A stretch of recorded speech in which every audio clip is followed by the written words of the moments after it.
Okay, so can I have a little introduction? Can you Yeah. introduce yourself, please? Hi, I'm Nicole Grajewski. I'm a PhD candidate at the University of Oxford and a fellow at Harvard's Belfer Center in the International Security Program. Before that, I got my master's in Russian and East European Studies from Oxford, and I did my undergrad at the George Washington University in Washington, D.C., where I studied international affairs and Middle East studies. That's great. It's nice that you have the UK and US connection Yeah, for both. exactly. And what are your research interests exactly? And what is your PhD topic on? Well, my research interests primarily look at Russian and Iranian ideas about international orders and the way that they conceive the international system and their respective foreign policies towards each other. Beyond that, I'm quite interested in Iranian approaches to international law and Iran's involvement in the post-Soviet space. So its relations with Central Asia, as well as its relations with the South Caucasus, that's something that I find quite interesting. And it's something that I've been studying for quite a bit of time as well. Oh, that's fascinating. And what led you to pursue this topic as your PhD? Well, I actually was interested in Tajikistan and I thought I was going to study Tajikistan. But then when I went to Oxford, there was kind of a gap in the research when it came to Russia and Iran relations, where usually it was focused from primarily the Russian perspective without much Persian language sources. And so this was kind of a niche that I was able to, I guess, fill hopefully.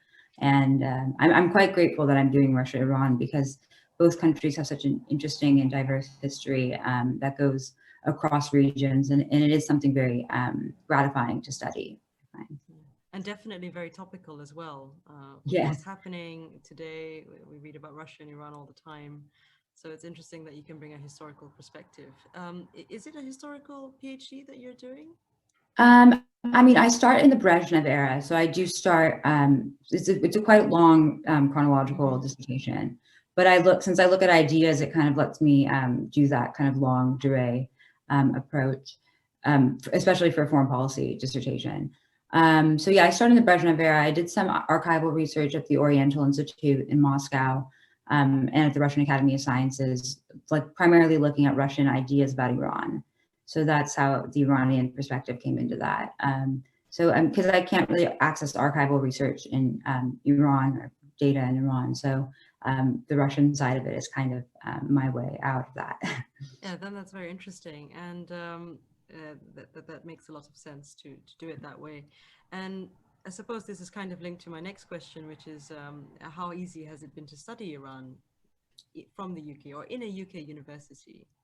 I think it's been quite nice actually at Oxford. It is different than the United States. And I mean, because I started my degree in an area studies program, there were quite a bit of connections between the Russian and East European studies faculty as well as the Oriental Institute.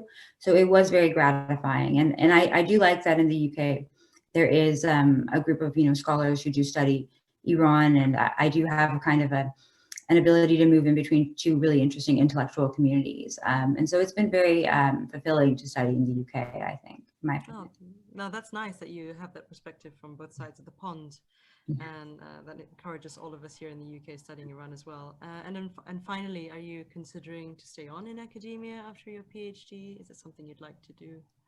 Well, I would ideally like to stay in academia, but it just depends on the job market right now. I'm also fine with working in policy and potentially government, but I am quite passionate about my work, and so I'd like to stay in academia, hopefully. That's wonderful. We need more academics like yourself in any case.